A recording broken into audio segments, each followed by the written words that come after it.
So I'm Danielle Schwarzmann.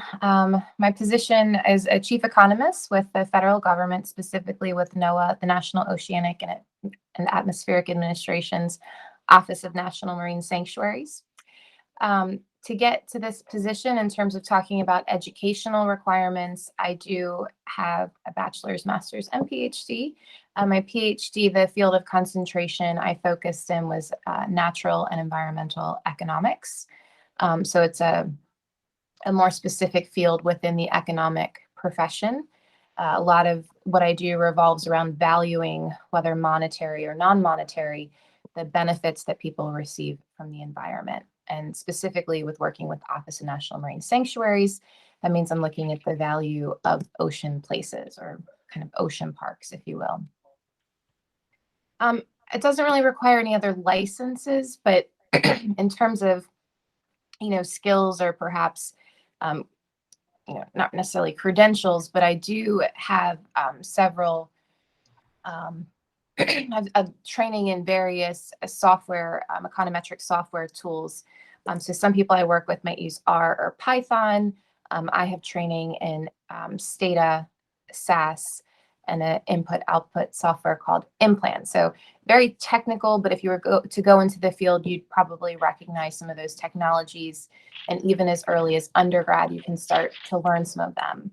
Another one that I use occasionally is something called ArcGIS, which allows for spatial modeling of various attributes or characteristics. And both natural scientists and social scientists tend to use that software.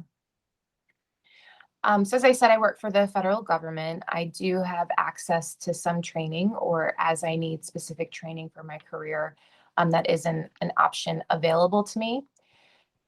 They also do provide required trainings on things like,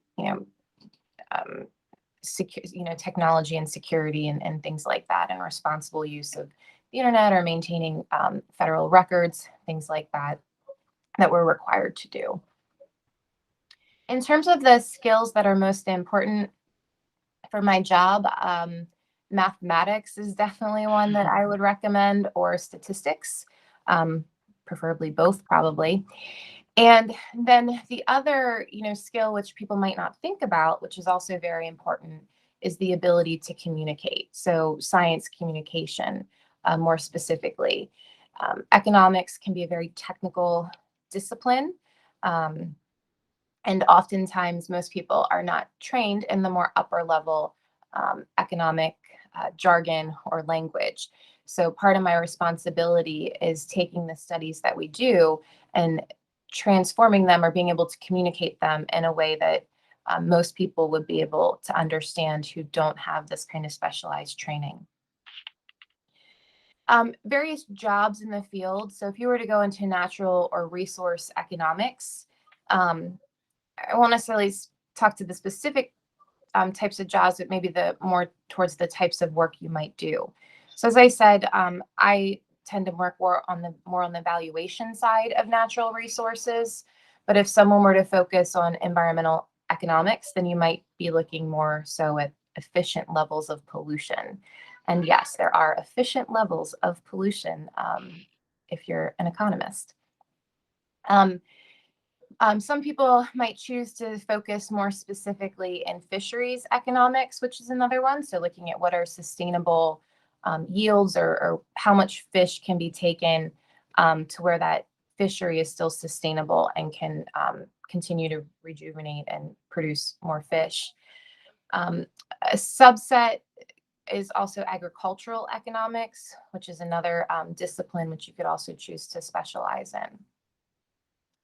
In terms of what do I find most satisfying about this job, I love that it's challenging, right? We're always kind of tasked with new projects specific to the places that we work with, or the management needs of a place. So I really enjoy that, and constantly having the opportunity to tackle new topics, yet having and using the same skills that I've been trained throughout my career and my education to be able to use. I don't really think the job has affected my lifestyle too much. I'd say more that COVID-19 and teleworking has affected my lifestyle some, but I'm still able to have a pretty solid work-life balance. And I think a lot of that has to do um, with with where I work and the people that I work with, and that they're very supportive of family and prioritizing family needs, which is important. And I would say, in conversing with some of my friends, not every job offers that to the same level. So I think that's something important to think about when choosing your career is what are your priorities in life, and will that career or that job fit well with what you're trying to balance. Working for the federal government, we're somewhat insulated, I'd say, by shocks to the economy, and that we do tend to have job security. Um, so I can't really speak too much to that. I'd say perhaps people more so in the private sector or entrepreneurs or business owners would be more susceptible to changes in the economy. In terms of changes occurring in my occupation, um, working for the federal government, it's not necessarily that I have changes per se, but the focus or the key policy areas that administrations want to focus on might affect or shape the type of work that we're doing. For example, the current administration is, prioritizing wind energy.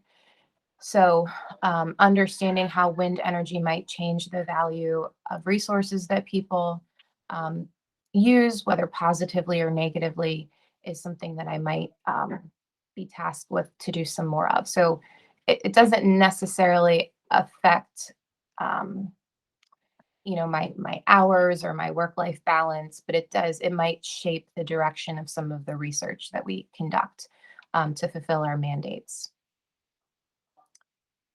So, I think that's all I have. I know if you guys want to reach out to me, feel free to ask, Ms. Barnstead or Ms. Brock for my email address. I'm happy to respond or to answer any other additional questions that you might have.